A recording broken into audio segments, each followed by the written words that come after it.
प्रधानमंत्री नरेंद्र मोदी 15वें ब्रिक्स शिखर सम्मेलन में हिस्सा लेने के लिए दक्षिण अफ्रीका के जोहानिसबर्ग पहुंच चुके हैं। एयरपोर्ट पर प्रधानमंत्री का जोरदार स्वागत किया गया और इस दौरान बड़ी संख्या में भारतीय समुदाय के लोग भी यहां पर मौजूद रहे। प्रधानमंत्री मोदी ने भी लोगों का अभिवादन किया और हाथ भी मिलाया।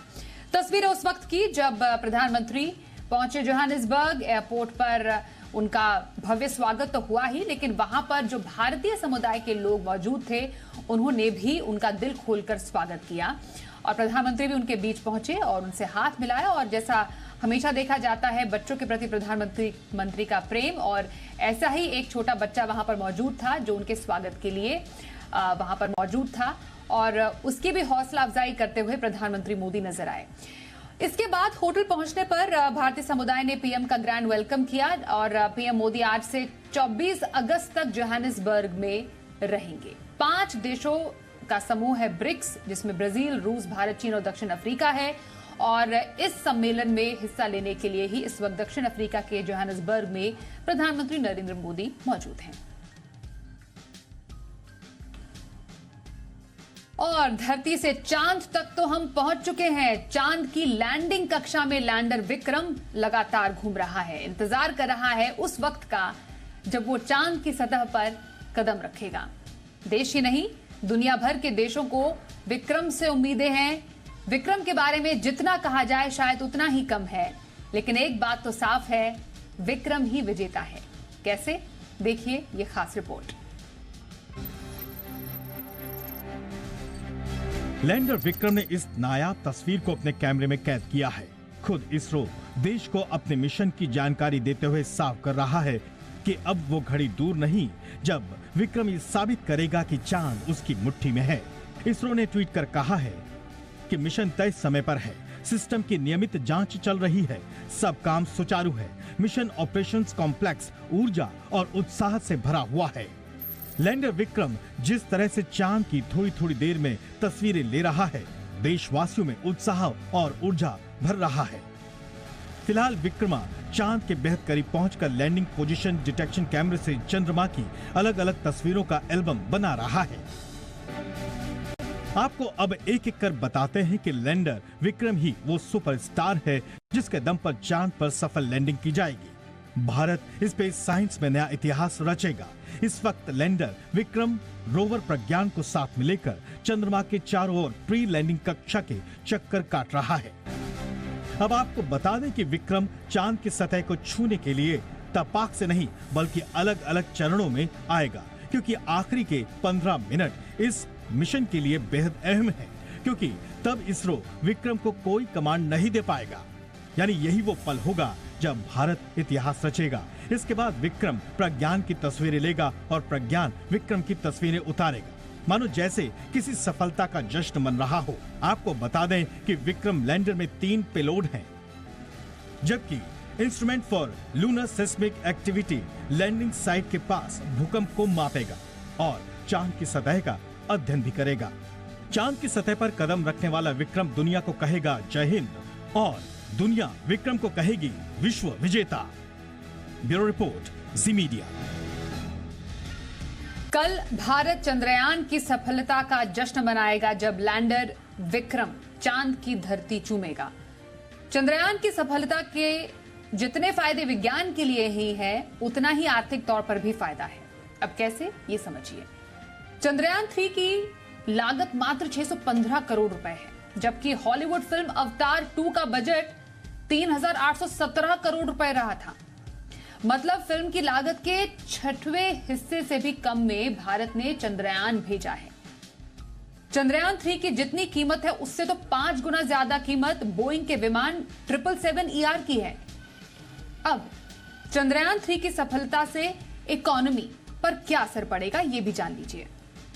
अभी ग्लोबल स्पेस इकोनॉमी में भारत की हिस्सेदारी 2 से 3% है, लेकिन चंद्रयान की सफलता के बाद ये 10% तक हो सकती है और भारतीय स्पेस सेक्टर की वैल्यू 1,07,860 करोड़ रुपए तक पहुंच जाएगी। इसरो ने अपनी तकनीक को प्राइवेट सेक्टर से साझा करना शुरू कर दिया है और एक अनुमान के मुताबिक भारत में अभी 140 स्पेस टेक्नोलॉजी के स्टार्टअप्स हैं। चंद्रयान की सफलता के बाद स्टार्टअप की संख्या बढ़ेगी, जिससे स्वाभाविक तौर पर रोजगार भी बढ़ेंगे। लैंडर विक्रम के साथ भारत ने एक बुद्धिमान और ज्ञान के भंडार को भी चांद पर भेजा है, जिसका नाम है प्रज्ञान। प्रज्ञान इसरो की एक चलती फिरती प्रयोगशाला है और यही प्रज्ञान इसरो के मिशन मून का सबसे अहम हिस्सा पूरा करने के लिए अपने ज्ञान और विज्ञान का इस्तेमाल करेगा।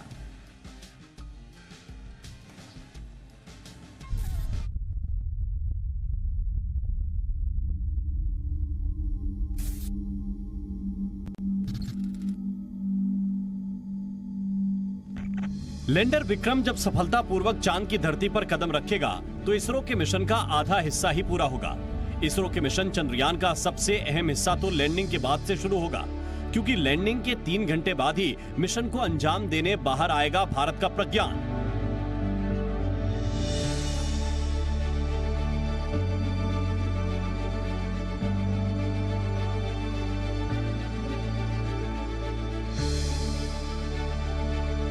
छह छोटे छोटे पहियों वाला रोवर ही चांद पर पहुंचने के बाद चमत्कार करेगा। यही है इसरो का प्रज्ञान। चांद पर भारत की ओर से रोवर प्रज्ञान ही मून वॉक करेगा और तब प्रज्ञान की स्पीड होगी 1 सेंटीमीटर प्रति सेकंड, मतलब बेहद धीमी गति से प्रज्ञान चांद पर चहलकदमी करेगा।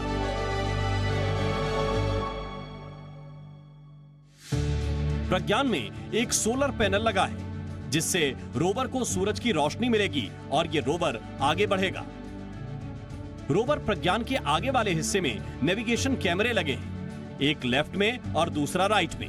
यही दोनों कैमरे प्रज्ञान को आगे की राह दिखाएंगे।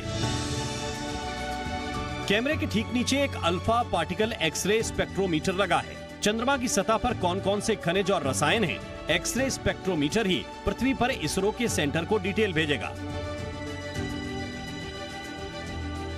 रोवर प्रज्ञान के सोलर पैनल पर 2 एंटीना लगाए गए हैं। ये एंटीना प्रज्ञान को लैंडर विक्रम से संवाद करने में अहम होंगे, क्योंकि प्रज्ञान जो भी जानकारी जुटाएगा उसे सबसे पहले अपने साथी लैंडर विक्रम को भेजेगा, फिर विक्रम उस जानकारी को सैटेलाइट को भेजेगा।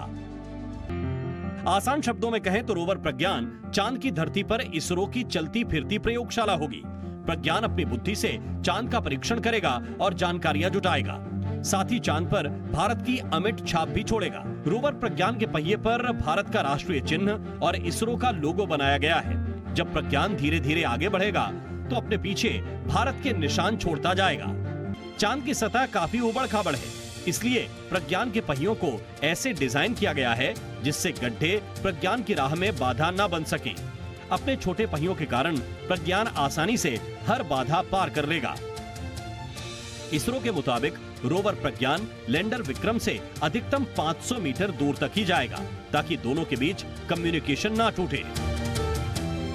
अब पूरे देश को उस पल का बेसब्री से इंतजार है जब विक्रम और प्रज्ञान की जोड़ी चांद पर अपना कमाल दिखाएगी। बेंगलुरु से प्रणय उपाध्याय के साथ ब्यूरो रिपोर्ट, जी मीडिया।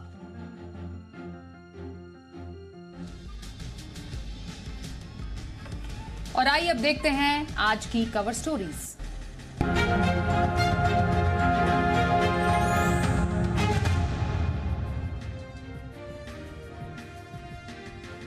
एक तरफ देश में बड़ी बेरोजगारी है तो दूसरी तरफ इंडस्ट्री को स्किल्ड कर्मचारी और मजदूर नहीं मिल रहे।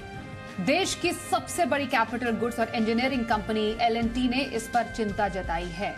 साथ ही आरपीजी ग्रुप के हर्ष गोयनका भी स्किल्ड मजदूर नहीं मिलने से परेशान हैं। क्या है वजह? कामगारों में कौशल की कमी है या इंडस्ट्री की अपेक्षा बहुत ज्यादा? लोग काम करना नहीं चाहते या कंपनियां उन्हें वो सुविधाएं नहीं दे पा रही जो एक कुशल कामगार को चाहिए, या वजह कुछ और है? इस पर करेंगे हम एक खास एक्सपर्ट से चर्चा, लेकिन उससे पहले रिपोर्ट देखिए।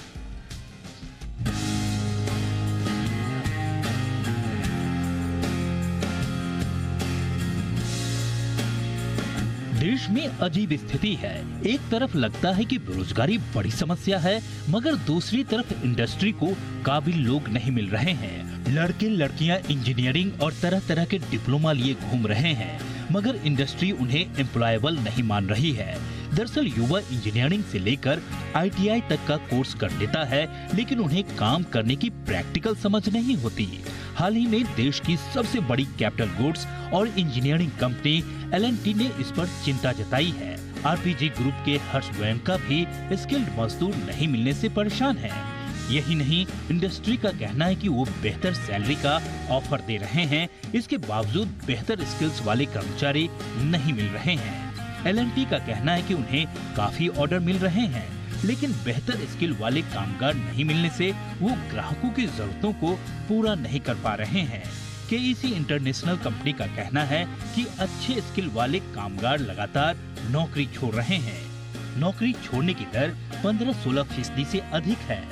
Centre for monitoring Indian economy की रिपोर्ट के मुताबिक छोटे शहर ही नहीं बल्कि बड़े शहरों में भी रोजगार मिलना एक टेढ़ी खीर साबित हो रहा है। आज के युवा पढ़ाई के बाद कंपनियों में नौकरी की तलाश कर रहे हैं, लेकिन बेहतर स्किल नहीं होने के कारण उन्हें रोजगार नहीं मिल पा रहा है। सरकार ने युवाओं के स्किल को डेवलप करने के लिए कई योजनाएं भी शुरू की हैं। बकायदा कौशल और उद्यमशीलता मंत्रालय का गठन किया गया है ताकि बेरोजगार युवा अपने स्किल डेवलप कर कुछ बेहतर कर सके, लेकिन सरकार की इस योजना का लाभ युवाओं में मिलता नहीं दिख रहा है। इंडिया स्किल्स रिपोर्ट 2022 के आंकड़े बताते हैं कि भारत के कुल युवाओं में केवल 48.7% ही रोजगार के योग्य हैं। इसका मतलब कि हर 2 में से 1 युवा रोजगार के योग्य नहीं है। वीवॉक्स के एक अध्ययन में लगभग 75% कंपनियों ने कामगारों में स्किल की कमी की जानकारी दी है। नॉन कंप्यूटर जैसे सिविल इंजीनियरिंग, मैकेनिकल इंजीनियरिंग करके निकलने वाले युवाओं को भी आसानी से नौकरी नहीं मिल पाती है। ITI, जिसका काम ही युवाओं में कौशल का विकास करना है, उन्हें एम्प्लॉयबल बनाना है, मगर इसकी भी स्थिति ठीक नहीं है। देश में 11,964 ITI सेंटर हैं, जिसमें 2,284 सरकारी और 9,680 प्राइवेट सेंटर हैं। ITI में सबसे popular course electrician, mechanic, draughtsman, mechanical, carpenter, wireman, plumber, computer hardware mechanic और फिटर हैं। इस कोर्स के तहत छात्रों को बाकायदा ट्रेनिंग दिए जाने का दावा किया जाता है। उनसे प्रैक्टिकल कराया जाता है। कोर्स करने के बाद छात्र कंपनियों में ट्रेनिंग भी लेते हैं, लेकिन इसके बावजूद कंपनियों को जिस तरह का एम्प्लॉय चाहिए वो नहीं मिल पा रहे हैं। ऐसे में कौशल और उद्यमशीलता मंत्रालय की ओर से युवाओं को दी जा रही ट्रेनिंग सवालों के घेरे में है। ब्यूरो रिपोर्ट, जी मीडिया। आइए इस पर करते हैं चर्चा की शुरुआत। हमारे साथ बेहद ही खास एक्सपर्ट है, उनका परिचय करा देते हैं। दिलीप चिनॉय फिक्की के पूर्व महासचिव हैं और साथ ही पूर्व managing director and CEO national skill development corporation. Sir, बहुत स्वागत करते हैं हम आपका जी बिजनेस इंडिया 360 डिग्री के इस खास चर्चा में शामिल होने के लिए। तो ये एक अजब सी समस्या बड़ी बड़ी कंपनियों के सामने सर आ गई है कि नौकरियों की कमी नहीं पर स्किल की कमी, जिसको हम स्किल गैप कह रहे हैं या टैलेंट डेफिसिट कह रहे हैं। पहले हम आपसे समझना चाहेंगे कि टैलेंट डेफिसिट या स्किल गैप क्या बड़े कारण, किस वजह से ये कंपनीज फेस कर रही हैं? स्वाति, अगर आप देखें तो जो स्किल गैप है ये एक तरीके से सप्लाई डिमांड का मिसमैच है, क्योंकि जैसे आपने रिपोर्ट में खुद ही किया था कि जो ITIs में है, कारपेंटर, फिटर, प्लम्बर, ये जगह ये स्किल्स हैं। जो L&T और जो RPG और KEC जो स्किल लोग चाहते हैं वो एक अलग किस्म के स्किल चाहते हैं। और क्या हुआ है कि कोविड के द्वारा, ये पिछले 2-3 साल के द्वारा जो स्किल्स की जो रिक्वायरमेंट है इंडस्ट्री में काफी तेजी से बदली है। और वो जो स्किल देने वाले जो इंस्टीट्यूट्स हैं, जैसे आपने ITI का और दूसरे जो स्किलिंग प्रोग्राम्स हैं, वो एक तरीके से उन high and machines, high and technology में अभी स्किल लोगों को स्किल ट्रेनिंग देने से अभी बिल्कुल कामयाब नहीं हो रहे। अभी वो ट्रांजिशन जारी है। तो ये एक जो स्किल्स डिमांड सप्लाई की एक मिसमैच है, और दूसरी जो ट्रेनिंग और जो इमीडिएट कोविड के द्वारा जो टेक्नोलॉजी चेंज है खासतौर इन कंपनियों में, इसके द्वारा ये एक स्किल गैप नजर आ रहा है। बिल्कुल सर, ये हमने एक बहुत बड़ा paradigm shift actually after Covid देखा है। जिस तरीके से मशीन लर्निंग, आर्टिफिशियल इंटेलिजेंस जो है वो काफी ज्यादा बढ़ता जा रहा है। इनफैक्ट एक रिपोर्ट भी कहती है कि जो एडवांस स्किल सेट्स की जरूरत है अभी ऐसे बिजनेसेस को हैंडल करने के लिए, अगर वो दे दिया जाए तो इंडिया की जीडीपी जो है वो लगभग 508 बिलियन डॉलर से बढ़ सकती है। मतलब इतना उसमें सक्षमता है, मादा है, स्किल सेट इतना ज्यादा इंपॉर्टेंट है। और दिक्कत सर ये आ रही है जो कि वर्ल्ड इकोनॉमिक फोरम की रिपोर्ट भी कहती है कि आने वाले 2 साल में या 3 साल में लगभग 85 मिलियन जॉब्स जो हैं वो डिस्प्लेस हो सकती है, जो हम मशीन लर्निंग और आर्टिफिशियल इंटेलिजेंस की वजह से कह रहे हैं। लेकिन नया एक आयाम भी शुरू होता है इन ऐसी नौकरियों की वजह से, जहां पर एक स्किल बेस्ड और स्किल सेट का बहुत बड़ा एक रोल पैदा होता है। आपने एक बहुत बड़ी बात कही सप्लाई और डिमांड की, तो इसको एड्रेस करने के लिए बड़ी बड़ी जो कंपनीज है वो सर वो कर क्या सकती है? कहां पर स्किल की सबसे ज्यादा अभी जरूरत है? क्योंकि बहुत सारी जो कंपनीज है, फॉर एग्जाम्पल एनटीई हो गई या टीसीएस हो गई, उन जरूर हैं लेकिन वो इसके बावजूद स्किल सेट से जूझ रहे हैं अभी। तो इसका जो पूरा जो इकोसिस्टम है वो भारत में बना हुआ है। तो अगर आप देखें तो जैसे कि आप सीएट की बारे में बात करते हैं, जो टायर मैन्युफैक्चरर्स जो रबर इंडस्ट्री के हैं, उनकी एक रबर इंडस्ट्री एक सेक्टर स्किल काउंसिल बनी हुई है जो इंडस्ट्री के द्वारा चलाई जाती है। उस सेक्टर स्किल काउंसिल के काफी उद्देश्य, लेकिन 2 प्राइम उनके जो काम करने का जो है कि इंडस्ट्री में क्या स्किल गैप है, उस स्किल में क्या उनकी कॉम्पिटेंसीज चाहिए, क्या नॉलेज चाहिए, क्या एटीट्यूड चाहिए और क्या स्किल्स चाहिए, उसका वो एक क्वालिफिकेशन पैक बनाते हैं। और वो क्वालिफिकेशन पैक एनसीवीईटी से पास होती है, फिर वो स्किल डेवलपमेंट सेंटर्स में दिया जाता है, वहां पे ट्रेनिंग दिया जाता है। तो ये जो एक प्रोसेस है वो करीब 3 से 6 महीने लगता है। तो जो स्किल सेक्टर स्किल काउंसिल्स है, एलएनटी के खुद मिस्टर नायक चेयरमैन रहे थे एनएसडीसी के, और एलएनटी के ही पहले मिस्टर के वेंकटरमन ने capital goods sector skill council का चेयरमैनशिप किया था। तो कैपिटल गुड्स में ये कर सकते हैं, और इलेक्ट्रॉनिक्स और इलेक्ट्रिकल्स का अलग सेक्टर स्किल काउंसिल है। तो क्या जो नए, जो जैसे आपने कहे नए जॉब्स आ रहे हैं, उनके नए क्वालिफिकेशंस चाहिए, नए स्किल्स चाहिए, तो उनका एक क्वालिफिकेशन पैक बना करके उनको पास करके एकेडमिक इंस्टीट्यूट्स के साथ कोलैबोरेट करें। और जो उनके, क्योंकि अभी एकेडमिक इंस्टीट्यूशंस में ट्रेनर्स नहीं है, और एक प्रोफेसर ऑफ प्रैक्टिस की एक सुविधा होगी जिसके इंडस्ट्री लोग जाकर के इंस्टीट्यूट्स में पढ़ा सकते हैं। तो वो एक तरीके से उसको पढ़ाए, और जैसे वो अपना कोर्स खत्म करे अप्रेंटिसशिप दे। अब अप्रेंटिसशिप देने में 3-4 एक तरीके से प्रॉब्लम्स हो सकती है, क्योंकि जैसे आपने कहा मशीन्स नहीं होती है, मशीन्स काफी एक्सपेंसिव है, उसमें हम कैसे एक तरीके से काम करें। अभी नए तरीके निकल रहे हैं, जैसे आपने आर्टिफिशियल इंटेलिजेंस की बात की थी, अभी वर्चुअल रियलिटी और ऑगमेंटेड रियलिटी के ट्रेनिंग आ रहे हैं, जिसमें आप वर्चुअल रियलिटी में आपको ट्रेन कर सकते हैं। बॉम्बे में अमृता यूनिवर्सिटी में कई ऐसे इंस्टीट्यूट्स ने ये वर्चुअल रियलिटी के प्रोग्राम्स किए, जिसमें से आप मशीन में वर्चुअल रियलिटी में प्रैक्टिस कर सकते हैं और इमीडिएटली आप रियल मशीन में ट्रांजिट कर सकते हैं। इसके लिए इंडस्ट्री को अपने सेक्टर स्किल काउंसिल्स और ट्रेनिंग इंस्टीट्यूट्स के साथ एक तरीके से पार्टनरशिप बनाना चाहिए, एकेडमिक इंस्टीट्यूशंस के साथ पार्टनरशिप बनाना चाहिए, और अपने जो अच्छे जो स्किल्ड, हाईली स्किल्ड सुपरवाइजर्स है, ट्रेनर्स हैं, उनको भी शेयर करना चाहिए। तो ऐसे करके ये डिमांड सप्लाई गैप एक तरीके से मीट हो सकता है। सर बिल्कुल, आपने बहुत इंपॉर्टेंट पॉइंट्स दिलीप सर यहाँ पर कहे। जो हम ट्रेनिंग सेंटर्स के और अप्रेंटिसशिप की आपने बात की सर, यहाँ पर ऑलरेडी जो हमने जिक्र किया, जो आईटीआई है उसके पॉपुलर कोर्सेज भी हैं, उसपे तमाम शामिल हैं। लेकिन ऐसा लगता है क्योंकि ऑलरेडी ये प्रॉब्लम अराइज हो गई है स्किल सेट गैप की, कि ट्रेनिंग सेंटर्स हैं जरूर पर समय से पीछे हैं, और उसमें जो ट्रेनर्स हैं डेफिनेटली नए टैलेंट को होन करने के लिए ट्रेनर को भी समय के साथ आगे बढ़ते रहना जरूरी, अपडेटेड रहना जरूरी है। क्या वहां पर भी काम करने की जरूरत है? वहां पर काम क्या किया जा रहा है कि जो ट्रेनर्स इन टैलेंट्स को ट्रेन करेंगे वो कितने खुद अपडेटेड है? वहां पर भी एक डिमांड और सप्लाई का एक बहुत बड़ा गैप आप देख पा रहे हैं?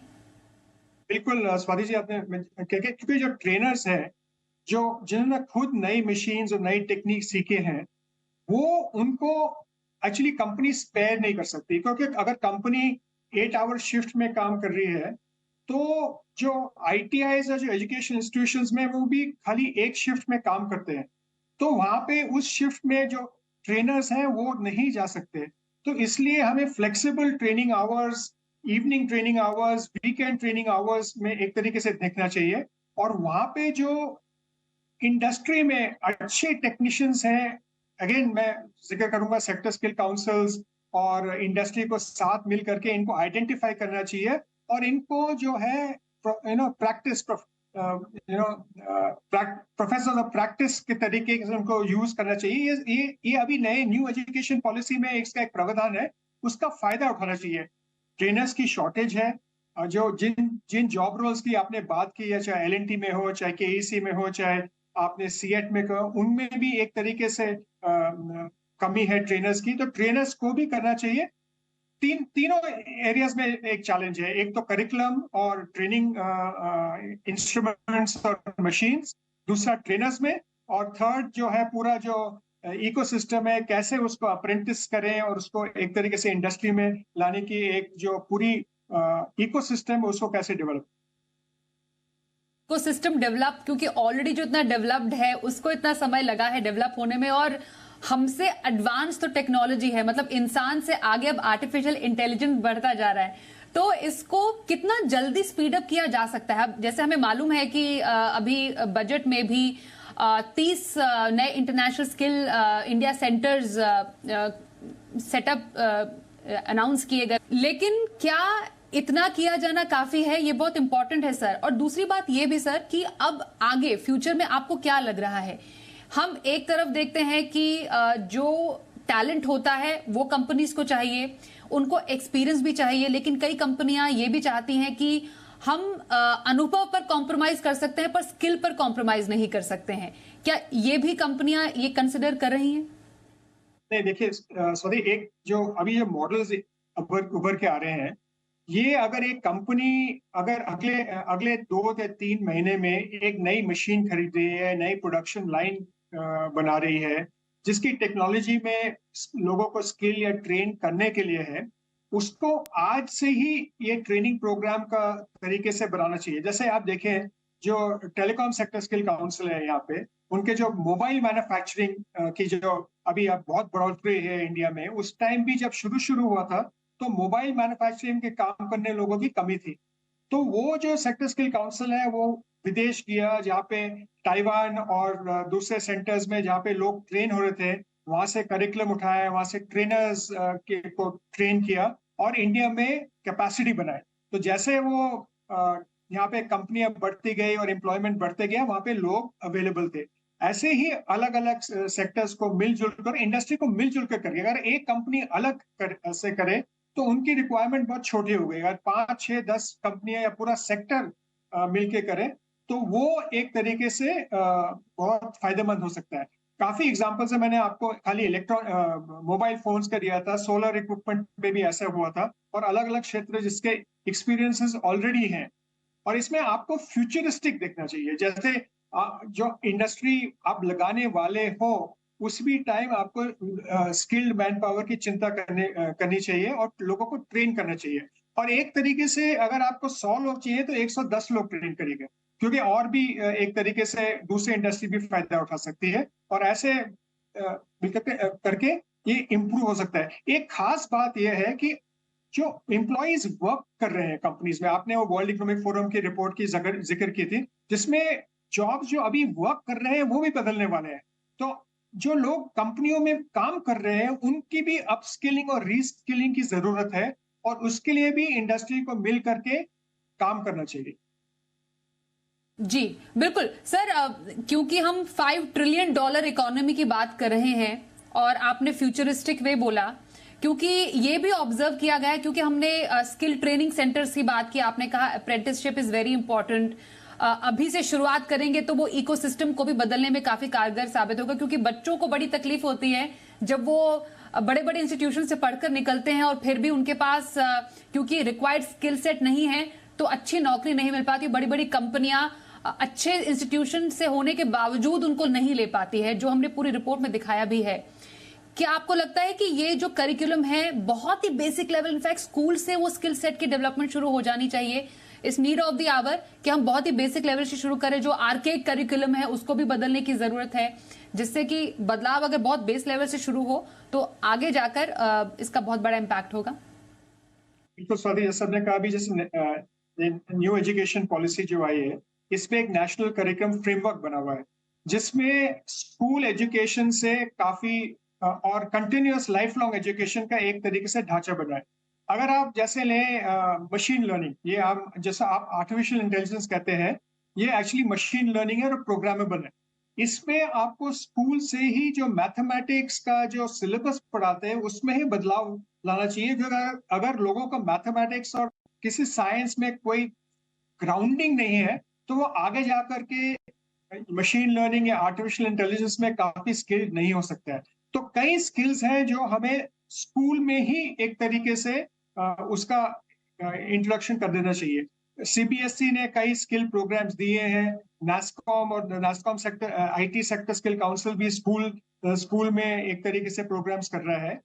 दूसरा जो है, जो हमारे इंजीनियरिंग कॉलेजेस हैं, जो आपने वीबॉक्स का जो एक तरीके से रिपोर्ट जो किया था, जो इंजीनियरिंग कॉलेजेस में जो लोग आते हैं उसमें जो अनस्किल्ड होते हैं उसमें एक करीब कोलैबोरेशन होना चाहिए, और एड ऑन कोर्सेज जो न्यू एजुकेशन पॉलिसी एक तरीके से उसको प्रोवाइड करता है। मैं आपको एक उदाहरण दूंगा कि अगर आप देखें जो टेलीकॉम इंजीनियरिंग करके आते हैं उनको कई साल पहले ये फाइबर ऑप्टिक स्प्लाइसिंग नहीं आता, तो टेलीकॉम सेक्टर स्किल काउंसिल ने एक तरीके से एक प्रोग्राम बनाया और एक 3 वीक्स का एड ऑन कोर्स किया जिसमें लोगों को on the job telecom splicing, fibre splicing करके उसको जोड़ना, कैसे उसको लगाना, वो तरीके से किया था और उनकी फिर एम्प्लॉयबिलिटी बढ़ गई। तो ये ऐसे अलग उदाहरण है और ये करना चाहिए। और इस वक्त की ब्रेकिंग न्यूज आपको बताएं, सेबी का ब्राइटकॉम ग्रुप केस में एक और बड़ा फैसला आया है। दिग्गज निवेशक शंकर शर्मा सहित 25 लोगों के खिलाफ अंतरिम आदेश दिया गया है। सेबी को ब्राइटकॉम ग्रुप मामले में निवेशकों से गड़बड़ी की शिकायत मिली थी, तो एक बड़ा मामला, एक बड़ा फैसला सेबी का आया है। और इस वक्त की बड़ी खबर यही आ रही है कि ब्राइटकॉम ग्रुप केस में एक और अंतरिम ऑर्डर आया है। पूरी खबर जानते हैं, संवाददाता ब्रजेश कुमार हमारे साथ है। ब्रजेश, जरा बताइए क्या ये बड़ी खबर है? ब्राइटकॉम ग्रुप पर सेबी ने बड़ा आदेश जो दिया है और उसमें खास तौर पर शंकर शर्मा का क्या रोल है? बिल्कुल, सेबी का ब्राइटकॉम ग्रुप पर हाल के महीनों में दूसरा ऑर्डर है, और ये जो ऑर्डर है ये इस मामले पर जुड़ा हुआ है कि जो कंपनी ने फाइनेंशियल ईयर 2020 और फाइनेंशियल ईयर 2021 में बहुत सारे लोगों को प्रेफरेंशियल अलॉटमेंट किया था शेयरों का, और उस अलॉटमेंट में गड़बड़ी की शिकायतें जो है वो सेबी के पास पहुंची थी, निवेशकों ने पहुंचाई थी, और उसी का इन्वेस्टिगेशन सेबी ने जब किया तब जो है उनको बहुत सारी गड़बड़ियां समझ में आई, और इस मामले में 25 लोगों के खिलाफ ये जो अंतरिम ऑर्डर है वो सेबी ने पास किया है। इन 25 लोगों में बहुत सारे जो हैं कंपनी के प्रमोटर हैं, इसके अलावा कंपनी में अहम पदों पर बैठे हुए लोग हैं ब्राइटकॉम ग्रुप में। इसके अलावा शंकर शर्मा का भी नाम है, और शंकर शर्मा सहित और बाकी लोगों के नाम हैं। कुल 25 लोग हैं। इसमें जो आरोप जो सेबी ने पाया है अपनी जांच में, वो ये पाया है कि कुल मिलाकर 22 लोगों को 25,76,50,000 प्रेफरेंशियल शेयरों का अलॉटमेंट किया गया था, और अलॉटमेंट का जो भाव था, यानी जिस भाव पर अलॉटमेंट किया गया था उस भाव के हिसाब से 245 करोड़ 24 लाख रुपए कंपनी के पास आने चाहिए थे, लेकिन कंपनी के पास जो रकम आई वो आई 52 करोड़ 51 लाख रुपए, यानी कि 192 करोड़ 73 लाख रुपए नहीं आए। या सेबी को जो शक है कि ये रकम आई, इसमें से कुछ रकम आई, और लेकिन ये रकम मल्टी लेयर्ड ट्रांजैक्शन के जरिए वापस उन लोगों को लौटा दी गई जिन लोगों ने प्रेफरेंशियल शेयर में निवेश किया था, यानी कि पैसा जो है वो एक्चुअल में कंपनी में आया ही नहीं। यही जो है सेबी ने अपनी जांच में, अब तक की जांच में पाया है, और इसी आधार पर कुल 25 लोगों के खिलाफ सेबी ने ये अंतरिम ऑर्डर जारी किया है। आप बताइए ये कि अब इसके बाद क्या पाबंदियां लगाई गई है, सेबी ने क्या कहा है? पाबंदियों की जहां तक बात है तो जितने भी करीब 23 लोग जो हैं जिन लोगों को प्रेफरेंशियल अलॉटमेंट किया गया था, जिसमें शंकर शर्मा का भी नाम है, ये सारे के सारे लोग ब्राइटकॉम ग्रुप के शेयर सेबी के अगले आदेश तक मार्केट में बेच नहीं पाएंगे, डायरेक्टली इनडायरेक्टली किसी भी तरह से बेच नहीं पाएंगे। जबकि जो प्रमोटर्स हैं उनके ऊपर दो पर पाबंदी लगी है। एक तो ये है कि वो मार्केट में कामकाज पर रोक लगा दिया गया है। दूसरा ये है कि वो किसी भी कंपनी में किसी भी लिस्टेड कंपनी में अहम पद पर नहीं वो जो है रह पाएंगे। जी, तो ये बड़ी खबर, ब्रेकिंग न्यूज इस वक्त की, जिस पर ज्यादा जानकारी देते हुए हमारे सहयोगी ब्रजेश कुमार, धन्यवाद करेंगे ब्रजेश। इस बड़े फैसले पर सेबी का जो बड़ा फैसला है ब्राइटकॉम ग्रुप को लेकर, जिसमें एक और अंतरिम ऑर्डर आया है, उस पर ज्यादा जानकारी देने के लिए आइए अब आगे बढ़ते हैं और फटाफट अंदाज में देख लेते हैं टॉप न्यूज में वो तमाम खबरें जो सुबह से लेकर शाम तक रही सुर्खियों में।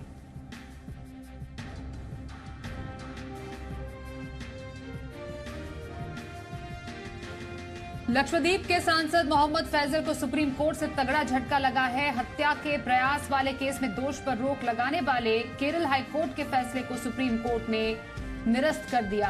हाईकोर्ट के आदेश के बाद ही फैजल की लोकसभा सदस्यता बहाल हुई थी। हालांकि सुप्रीम कोर्ट ने मोहम्मद फैजल को अंतरिम राहत देते हुए कहा कि हाईकोर्ट नए सिरे से सुनवाई कर 6 हफ्ते में फैसला ले। मोहम्मद फैजल को हत्या के प्रयास वाले केस में निचली अदालत से 10 साल की सजा मिली थी। मध्य प्रदेश में विधानसभा चुनाव की तैयारियां शुरू हो गई हैं। कांग्रेस राज्य में एक्शन मोड में नजर आती दिख रही है। पार्टी के अध्यक्ष मल्लिकार्जुन खड़गे ने राज्य की जनता के लिए वादों का पिटारा खोल दिया है। आज राज्य के सागर जिले में एक जनसभा में खड़गे ने जनता से सस्ते सिलेंडर, पुरानी पेंशन योजना और बिजली के बिल को माफ करने का वादा किया। खड़गे ने कहा कि जब कांग्रेस सत्ता में आएगी तो गैस सिलेंडर 500 रुपए में मिलेगा, महिलाओं को 1500 रुपए प्रति माह मिलेंगे, 100 यूनिट तक बिजली माफ होगी। उन्होंने राज्य में जाति जनगणना कराने का भी वादा किया।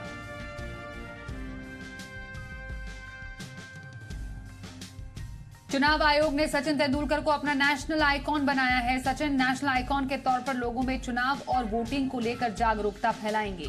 तेंदुलकर और चुनाव आयोग के बीच बुधवार को एक समझौता ज्ञापन पर हस्ताक्षर किए जाएंगे। 3 साल के समझौते के तहत तेंदुलकर मतदाताओं में जागरूकता का प्रसार करेंगे। चुनाव आयोग ने बयान में कहा कि ये सहयोग आगामी चुनाव में मतदाताओं की भागीदारी बढ़ाने के लिए एक महत्वपूर्ण कदम होगा। बिहार के बगहा में सोमवार को महावीरी जुलूस के दौरान 2 पक्षों में हिंसक झड़प हो गई।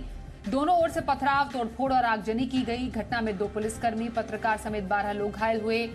महावीरी जुलूस जब मस्जिद के पास पहुंचा तो एक पक्ष ने इसका विरोध किया। कहा गया कि महावीरी झंडा इधर से नहीं ले जा सकते, तो इससे दूसरे पक्ष के लोग उग्र हो गए। फिर दोनों पक्षों की ओर से पथराव और तोड़फोड़ शुरू हुआ। आज भी स्थिति तनावपूर्ण बनी रही। बिहार की राजधानी पटना में सोमवार को सीएम नीतीश कुमार के काफिले के लिए मरीज को ले जा रही एम्बुलेंस को पुलिस ने रोक दिया। एम्बुलेंस में मौजूद मरीज की हालत नाजुक थी। इसके बावजूद पुलिस ने एम्बुलेंस को तब तक रोके रखा जब तक सीएम का काफिला नहीं निकल गया। इस घटना का वीडियो सोशल मीडिया पर वायरल हो रहा है। इसमें देखा जा सकता है कि नीतीश कुमार का काफिला निकल रहा है और एम्बुलेंस को रोका गया है।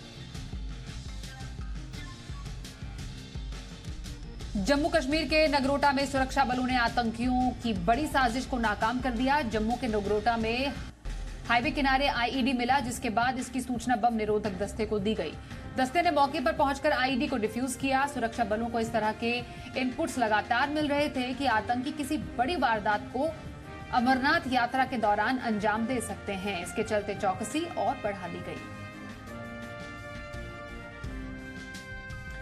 पहाड़ों पर हो रही बारिश और लैंडस्लाइड लगातार कहर बरपा रहे हैं। एक बार फिर से लैंडस्लाइड ने उत्तराखंड में 5 लोगों की जान ले ली।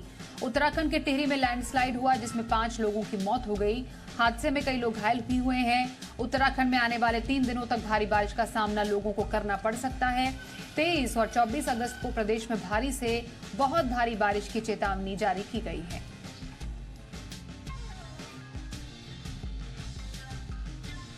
प्याज पर 40% एक्सपोर्ट ड्यूटी लगाने से नाराज किसानों को सरकार ने भरोसा दिया है।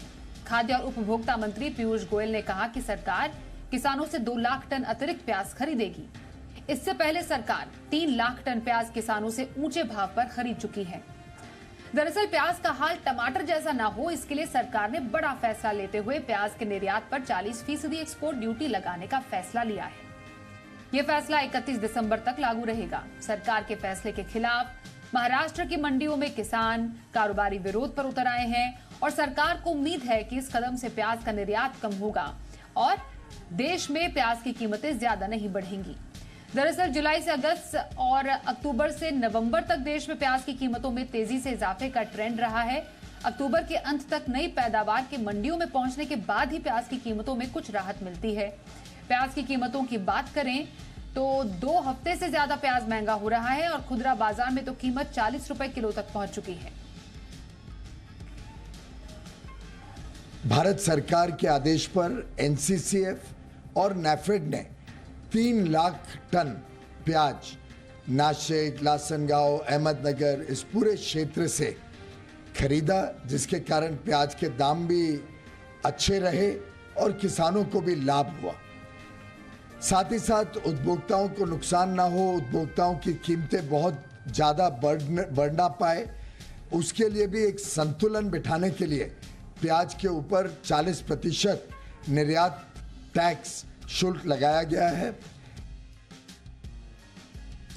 देश का अपना कार क्रैश टेस्ट प्रोग्राम यानी भारत एनकैप आज लॉन्च हो गया। अब देश में बनी गाड़ियां कितनी सेफ है, इसकी 1 से 5 स्टार रेटिंग यही मिलेगी। क्रैश टेस्ट और सेफ्टी रेटिंग के मानकों को तय कर लिया गया है। नए सेफ्टी रेगुलेशन 1 अक्टूबर से प्रभावी होंगे।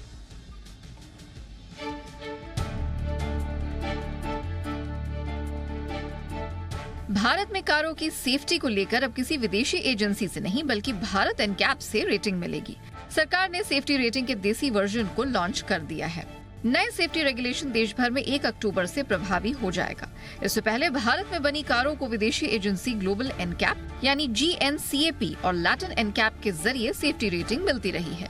फिलहाल Bharat new car assessment programme यानी कि भारत एनकैप के तहत अब कारों का क्रैश टेस्ट किया जाएगा और उन्हें सेफ्टी रेटिंग दी जाएगी। I am confident that a day will come that we will be reasonably equal to China also, and the day will come that people will prefer, cost-wise and quality-wise, our automobile industry first in the world. That is really confidence in my mind, and I am sure about it. Bharat NCAP के लागू होने के फायदे की बात करें तो इससे कंज्यूमर्स के पास सुरक्षित कार खरीदने का विकल्प तो बढ़ेगा ही, साथ ही इंडियन ऑटोमेकर्स को सुरक्षित कारों के उत्पादन को प्रोत्साहन मिलेगा, सो अलग। इतना ही नहीं, इससे देश में सेफ्टी को लेकर ओरिजिनल इक्विपमेंट मैन्युफैक्चरर्स यानी OEM के बीच एक हेल्दी कंपटीशन को भी बढ़ावा मिलेगा। इसका एक और बड़ा फायदा ये है कि अब देसी ऑटोमेकर्स को क्रैश टेस्ट और स्टार रेटिंग के लिए अपनी कारों को विदेश नहीं भेजना पड़ेगा, जो काफी महंगा पड़ता है। देश में कारों का क्रैश टेस्ट करने और उन्हें सेफ्टी रेटिंग देने के लिए पैरामीटर तय कर दिए गए हैं। भारत एनकैप के तहत 3.5 टन तक की गाड़ियों के सेफ्टी स्टैंडर्ड्स की रेटिंग होगी। कंपनियां वॉलंटरी अपनी गाड़ियां टेस्ट करा सकेंगी। भारत एनकैप क्रैश टेस्ट में कारों को अडल्ट ऑक्यूपेंट प्रोटेक्शन यानी AOP, चाइल्ड ऑक्यूपेंट प्रोटेक्शन यानी COP के आधार पर 1 से 5 स्टार तक सेफ्टी रेटिंग दी जाएगी। अडल्ट 5 स्टार रेटिंग के लिए 32 में से कम 27 पॉइंट्स और चाइल्ड सेफ्टी के लिए 49 में से 41 पॉइंट्स जरूरी होंगे। पेट्रोल डीजल के अलावा CNG, हाइब्रिड, EV कारों को भी भारत एनकैप के तहत रेटिंग मिलेगी। ट्रांसपोर्ट मिनिस्ट्री की मॉनिटरिंग कमेटी से मंजूरी मिलने के बाद BNCAP अपनी वेबसाइट पर सेफ्टी को स्टार रेटिंग और टेस्ट रिजल्ट्स की डिटेल जारी की जाएगी। वहीं भारत एनकैप के साथ सेफ्टी को लेकर सरकार ने गाड़ियों में M1 कैटेगरी यानी 8 सीटर यात्री कारों के लिए 6 एयरबैग्स को भी 1 अक्टूबर से अनिवार्य कर दिया है। वहीं आगे की सीट के साथ अब पिछली सीटों के लिए सेफ्टी बेल्ट लगाने की अनिवार्यता से भी सुरक्षा को बढ़ावा मिला है। सरकार की इस पहल से देश में सड़क दुर्घटनाओं में सालाना 4.5 लाख लोगों की मौत के आंकड़े में कमी तो आएगी ही, साथ ही लोगों की रोड सेफ्टी को लेकर अवेयरनेस भी बढ़ेगी। ब्यूरो रिपोर्ट, जी मीडिया। आइए अब बात करते हैं बाजार की। आज बाजार पूरे दिन सीमित दायरे में कारोबार करता दिखा। सेंसेक्स अंत में 65,220 पर सपाट बंद हुआ। निफ्टी में 19,400 के करीब सपाट क्लोजिंग दिखी, तो निफ्टी बैंक 8 अंक गिरकर 43,990 पर बंद हुआ। बाजार में दिन भर का एक्शन कैसा रहा बता रही हैं हमारी सहयोगी नुपुर। उतार चढ़ाव के बीच जो क्लोजिंग हुई मार्केट में वो बिल्कुल फ्लैट आपको दिखेगी, चाहे वो निफ्टी हो, बैंक निफ्टी हो। जो शुरुआत हुई थी वो थोड़ी सी कमज़ोर हुई थी, लेकिन दिन के दौरान एक अच्छी रिकवरी देखने को मिली थी। मार्केट्स में जो निफ्टी मिड कैप था वो रिकॉर्ड स्तर पर ट्रेड करते हुए दिखा था। हालांकि क्लोजिंग के टाइम हमने थोड़ी सी बिकवाली आते हुए दिखी और निफ्टी और सेंसेक्स दोनों की ही बात करें तो आपको वहाँ पर थोड़ी कमज़ोरी आखिरी के घंटे में देखने मिली और फ्लैट क्लोजिंग हालांकि आप कह सकते हैं आज के दिन इंडेक्स पे होती हुई दिखी। लेकिन स्टॉक स्पेसिफिक एक्शन भरपूर था। इंडिसेस लेवल पे भी देखे तो आपको आईटी और फार्मा में थोड़ा दबाव आते हुए दिखा था। हालांकि उसके अलावा बाकी के इंडिसेस में आज अच्छा मोमेंटम बना हुआ था। Stock specific, sector specific stocks काफ़ी सारे आज मोमेंटम में रहते हुए दिखे। गेनर्स की लिस्ट में इंश्योरेंस के प्लेयर्स आपको सबसे ऊपर नजर आएंगे। HDFC life, ITC, NTPC, hero MotoCorp में आज अच्छी खरीदारी नजर आई। लूजर्स की लिस्ट में BPCL, सिप्ला, बजाज फिनसर्व और TCS जैसे काउंटर्स थे जहां पे थोड़ा दबाव आज के दिन देखने को मिला।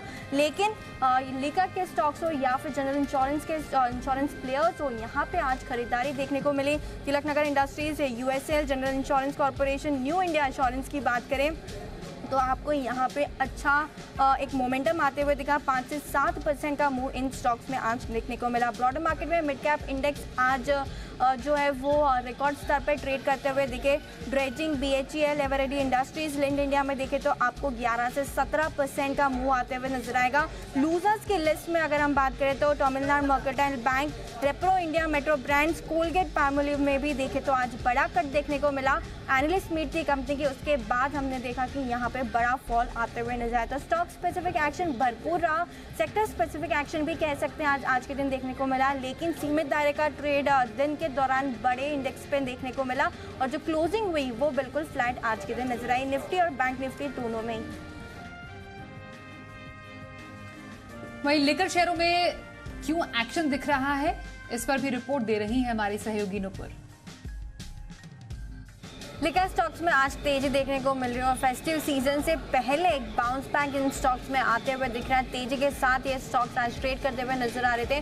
फेस्टिव सीजन से यही उम्मीद है कि जो मांग होगी, जो डिमांड है वो मजबूत रहने वाली है। प्रीमियमाइजेशन की जो स्टोरी प्ले आउट हो रही है स्टॉक्स को लेकर, प्रेस्टीज अबाव सेगमेंट की जो मांग है वो भी मजबूत रहने वाली है। प्रीमियमाइजेशन के चलते जो रियलाइजेशंस होंगे वो भी सुधर कर आते हुए दिखेंगे, जिसके चलते मार्जिन में भी सुधार की उम्मीद है। इनफैक्ट अब 8 से 9 स्टेट्स ऐसे जहां पे जो दाम बढ़ाने के लिए अब सरकार से भी जो है अनुमति वो मिल चुकी है, जिसके चलते कंपनीज को जो रॉ मटेरियल का प्रेशर देखने को मिल रहा था और मार्जिन दबाव में आ रहे थे वो भी अब प्राइस हाइक के चलते ऑफसेट होते हुए नजर आएंगे।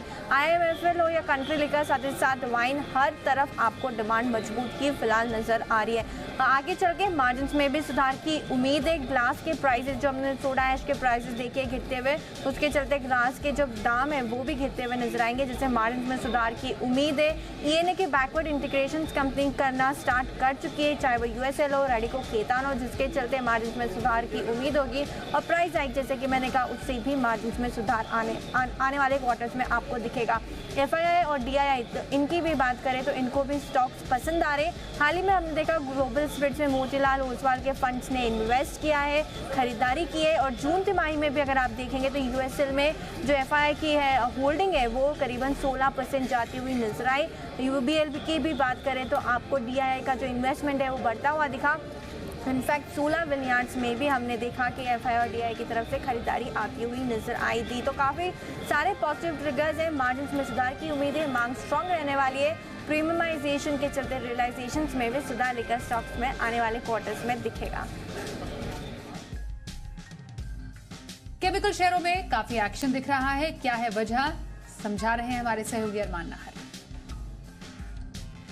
देखिए, अगर आप देखें केमिकल स्टॉक्स की जो कंपनियां हैं वहां पर आपको फोकस रखना है। कौन सी कंपनियां, जिसमें आप GNFC देख लीजिए, Tata chemical, Trident, DCW, GHCL आदि जैसी कंपनियां हैं, आपको वहां पर फोकस रखना है। अब क्यों रखना है फोकस? अगर आप कुछ समय से देखें तो लगातार जो चीन में केमिकल के दाम है वहां पर आपको दिखेगा लगातार जो है वहां पर सुधार आता हुआ जा रहा है। पिछले 1.5 महीने की अगर आप स्पेसिफिकली बात करें तो भाव में निचले स्तर से अच्छी खासी आपको जो है रिकवरी आती हुई दिखी है। आप केमिकल्स में सोडा ऐश ले लीजिए, caustic soda, acetic acid, bromine, sulphuric acid आदि जैसे जितने भी केमिकल्स हैं वहाँ पे आपको निचले लेवल से अच्छा खासा जो है रिकवरी चीन में आती हुई दिखी है। अब कितने बड़े हैं भाव? केमिकल की स्पेस की स्पेसिफिकली बात करें सल्फ्यूरिक एसिड की तो लगभग 18% के आसपास पिछले हफ्ते में बढ़ते हुए दिखे हैं। पिछले 1.5 महीने में लगभग 48% के आसपास बढ़ते हुए दिखे हैं। एसिटिक एसिड की बात करें तो 8% की बढ़ोतरी है, वहीं 1.5 महीने में 28%, सोडा ऐश 2.5%, 11%, पीवीसी की बात करें 1%, 11%, वहाँ पर भी 1.5 महीने में भाव बढ़े हैं। और कॉस्टिक सोडा की बात करें तो वहाँ पर भी 3.5% से 6% के आसपास की तेजी दिखी है। अब जैसा कि मैंने आपको स्टॉक्स का नाम बताया था, जीएनएफसी की स्पेसिफिकली बात करें तो वो भारत की एकमात्र ग्लेशियल एसिटिक एसिड की एकमात्र उत्पादक है। ट्राइडेंट की स्पेसिफिकली बात करें तो ये भारत में सल्फ्यूरिक एसिड जो है उसके लिए टॉप प्रोड्यूसर में से एक है और 3 प्रकार के स्पेसिफिक अगर आप देखें स्पेशल सल्फ्यूरिक एसिड है जिसको बनाने का ये काम भी करती है। टाटा केमिकल और जीएचसीएल वहाँ पर भी आपको ध्यान रखना है क्योंकि टाटा केमिकल दुनिया में तीसरी सबसे बड़ी उत्पादक है सोडा ऐश की। वहीं जीएचसीएल की बात करें तो भारत में सोडा ऐश में कंपनी का लगभग दूसरे पैमाने पर है और जहाँ पे 26% का इनका मार्केट शेयर है। और अंत में डीसीडब्ल्यू लिमिटेड की बात करें तो यहाँ पर इनका पीवीसी हुआ, सोडा ऐश हुआ या फिर कॉस्टिक सोडा, उससे लगभग 85% के आसपास की कंपनी की आय आती है। कॉस्टिक सोडा से लगभग 37%, पीवीसी से 35%, सोडा ऐश से 14%। तो इनके लिए भी आपको दिखेगा काफ़ी कंपैरेटिवली आने वाला जो समय है हो सकता है इन कंपनियों के लिए बढ़िया आता हुआ दिखे। तो इसी के साथ वक्त हो गया है आज की इस खास पेशकश को समाप्त करने का। इंडिया 360 डिग्री में बस इतना ही। रुकेंगे एक ब्रेक के लिए। देखते रहिए जी बिजनेस।